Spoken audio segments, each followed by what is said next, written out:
Relaxing can be quite difficult for most of us. We've always got half a mind on work, home, job, all the daily stresses and strains, and then really our speed that our technology has advanced at, we're never disconnected from work anymore. The first impression of floating was the silence. And the silence was just awesome. Kind of was into electronics and audio, and my dad was a bit of a hi-fi geek. As time went on, I was moving more and more towards music. Got taken under the wing of a very famous engineer and fell into recording a lot of film and TV music. After I was bemoaning how tired I was and how tired my ears were, and I'd just come off the back of quite a big orchestral session, and my friend suggested that I try floating.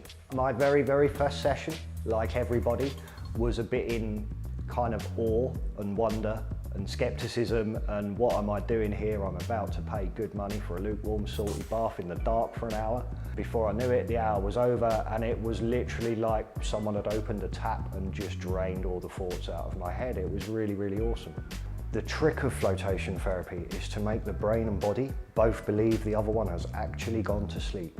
So with no sight, no sound, no sense of touch, and in essence cheating gravity, probably the closest to experiencing what it'd be like to float in outer space. So with so little work to do, the brain begins to slow very quickly. Past the point where outside of the float tank you would fall asleep.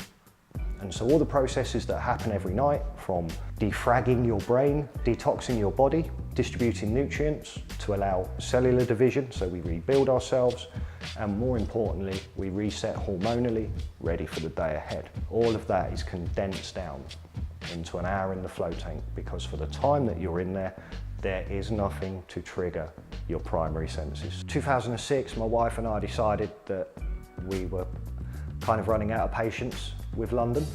While sat on a beach in Thailand one evening watching the sunset, we just randomly stumbled across the idea of how nice it would be to open a float centre. Started writing the business plan, doing the research. I had no idea how to write a business plan. I'm an electronic stroke audio engineer. Managed somehow to do a decent financial forecast. The biggest struggle was getting open, getting the funding.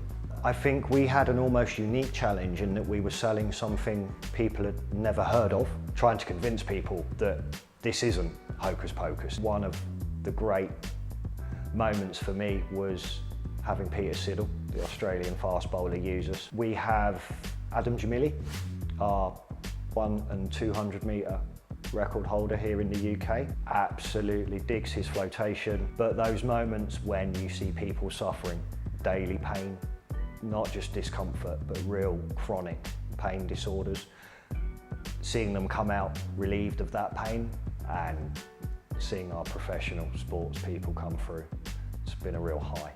It's been quite a journey, mostly enjoyable, very challenging, but I think one of the most important messages we're trying to get across, the world needs to chill out a little bit, and we'd all be a lot happier and a lot more productive and a lot more cohesive. If you have a passion, pursue it.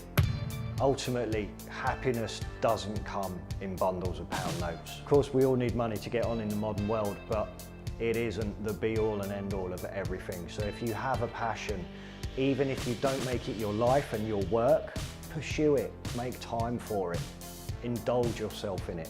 Ultimately, you'll be a lot happier person. I have no experience of marketing, I have no marketing qualifications, but passion will carry you a long way with people's belief in what you're selling to them, and I think that belief will carry business success with it. Stick at it. The road is long, the road is twisty, and it can certainly be a very hard journey, but ultimately if you keep pushing, you keep driving yourself, we could all make a success of pretty much anything we wanted to.